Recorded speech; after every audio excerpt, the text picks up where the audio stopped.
The NCPA, the National Center for Physical Acoustics, is a research lab on the campus of the University of Mississippi that focuses on the study of acoustics, sound, and in particularly a focus area within acoustics, physical acoustics, which speaks to things like how does sound travel through the atmosphere or the ground? How can you use sound to know things about what's going on around you?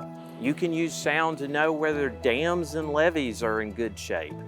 You can use sound to understand rocket engines. You can use sound to know whether there's gunshot going off and which direction it came from. It's the cross-disciplinary focus specifically on the physical acoustics, on the physics side of it, that sets us apart and helps give us the opportunity to support a lot of different unique programs where that expertise needs to be varied and broad in order to still have the depth in the physical sciences to really advance what's needed. Sound effects, nearly every part of modern life, from communication and medical imaging to ocean exploration and environmental monitoring. At NCPA, we are using acoustics to understand the natural world and develop new technologies, showing that acoustics is as relevant today as ever. NCPA serves as a nexus between the basic research that we're doing and also its application in the real fields. So we develop the techniques, but we're also closely involved in the development of the actual product that the end user can use and apply. The NCPA has roughly 5 different research areas that are part of it right now. So you have things that are ultrasound and biomedical.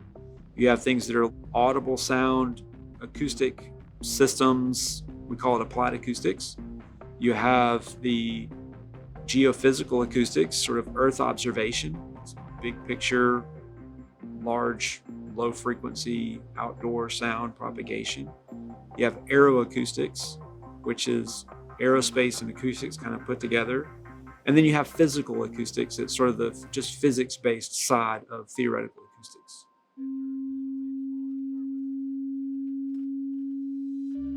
These sensors that we're testing over here are infrasound sensors that are manufactured by Hyperion, but they're based on an NCPA design that I was one of the designers for.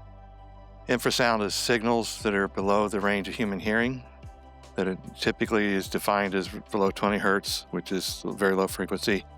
And we'd like to be able to use these at higher frequencies. And so what we're exploring today, we have a speaker behind me that will produce loud sounds over a range of frequencies from the threshold of hearing for infrasound all the way up to about 500 hertz, which is slightly above the normal pitch of human voice. This will go to various people who utilize these sensors, and that'll allow them to design new applications for them.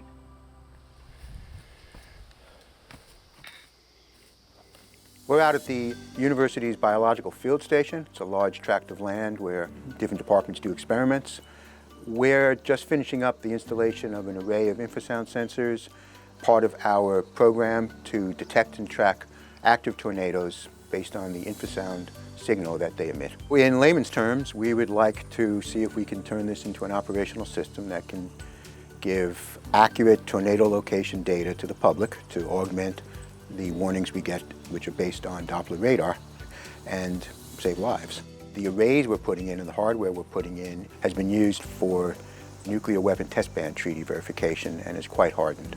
So the array we put in here, we know from lots of experience of ours and others, could in principle persist indefinitely.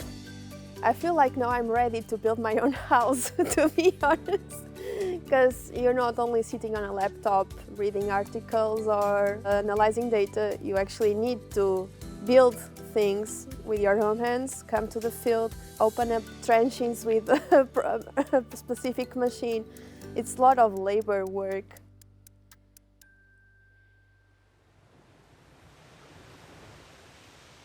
I've always been fascinated by how sound in the ocean behave in ways we cannot directly see. As a physicist, I'm drawn to uncovering hydrodynamics through sound. The ocean is vast, ever-changing, and full of surprises. Every time we measure or model it, we discover something new. The sense of curiosity and discovery is what keeps me excited about the field. Our research supports applications in defense, environmental monitoring, and offshore engineering. For instance, we study how waves interact with coastal structure, how internal waves in the Gulf of Mexico affect ecosystems, and how acoustics can detect buried objects or underwater leaks. These are areas where a deeper understanding of sound propagation directly benefits science, safety, and technology. Most of the work I'm currently doing is in collaboration with the National Sedimentation Lab here in Oxford, Mississippi. So an example of the work we're doing is we're trying to understand the hydrogeological mechanism that is driving water's movement in the subsurface. So we are currently working at an experimental watershed located in Goodwin Creek, Mississippi.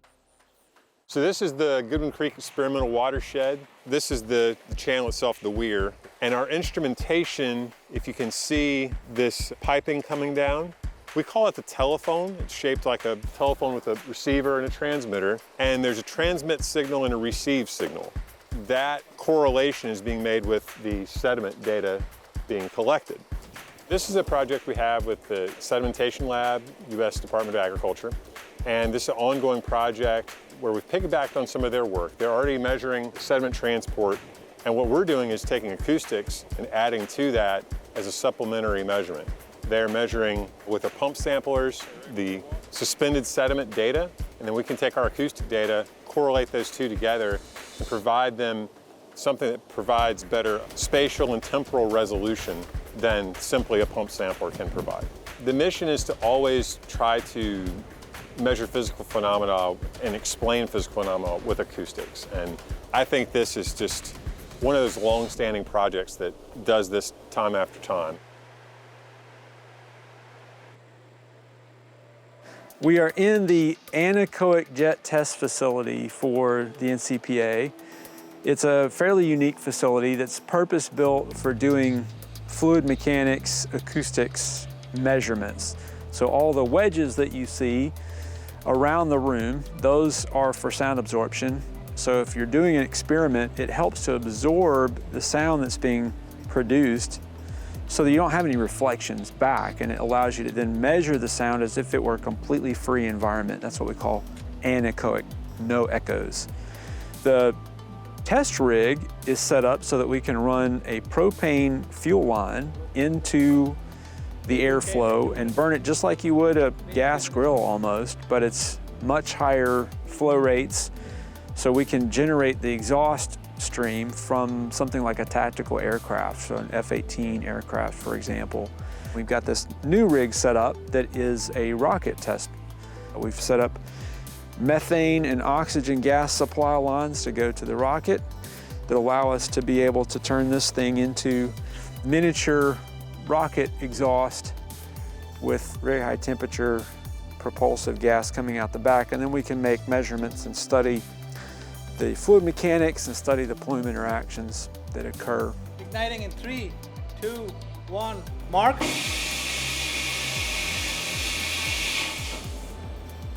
Go run. Where we intersect is a proof of concept. Here's an idea. Could acoustic sensors or microphones be able to detect this?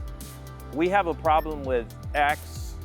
Could microphones help with that? And can y'all go explore whether that would work? Putting microphones under a multi-rotor drone like this with spinning propellers is much like sticking your head out the window of your car going down the interstate and trying to carry on a conversation. It's just terrible to hear.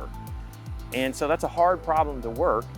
And so we were tasked with, hey, can you guys use everything you know about acoustics and fluid and flow and figure out how might you put sensors on the drone so they would successfully be able to detect in that terrible environment for trying to listen.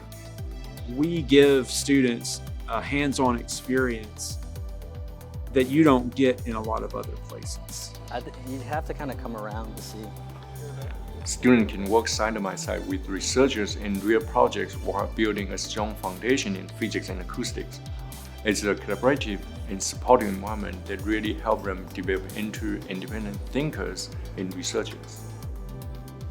When you get a really big group of people who are just interested in solving hard problems, you get a pretty unique culture. Everybody just marches forward with that similar goal, like how do we do it?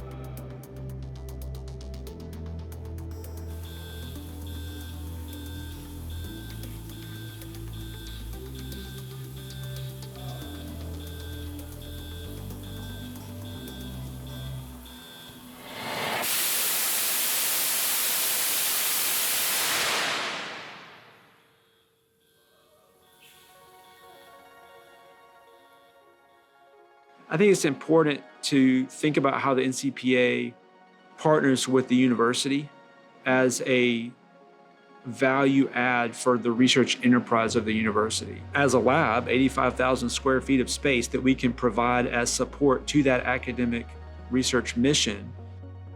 NCPA is a leader in physical acoustics worldwide. Many fundamental discoveries in the field have come from here. And many researchers trained here have gone on to leader in academic, government, and industry. The center continues to play a vital role in advancing acoustic science and connecting it to important applications that benefit our society. Ole Miss is an R1 research institution, and so that means there's a huge focus on research, and so it puts us in the middle of that. We've done projects that look at jet engine noise reduction. We've done work on detection of landmines. How can you use acoustics or microphones to try to determine where landmines are in an area so that someone doesn't get blown up? Medical applications. How can you use sound energy and sound waves to cauterize or burn bleeding blood vessels so that if a soldier's on the battlefield and they're bleeding, you can come up real quickly and stop that bleeding. I love what we do here. I love all the things that you can do with acoustics. There are things that acoustics can do to contribute to making life better, making science better, making technology better. So we're still looking for those opportunities, and that's what gets me excited about coming to work. Where are those opportunities and what can we do next? The NCPA is shaping the future of the science of sound.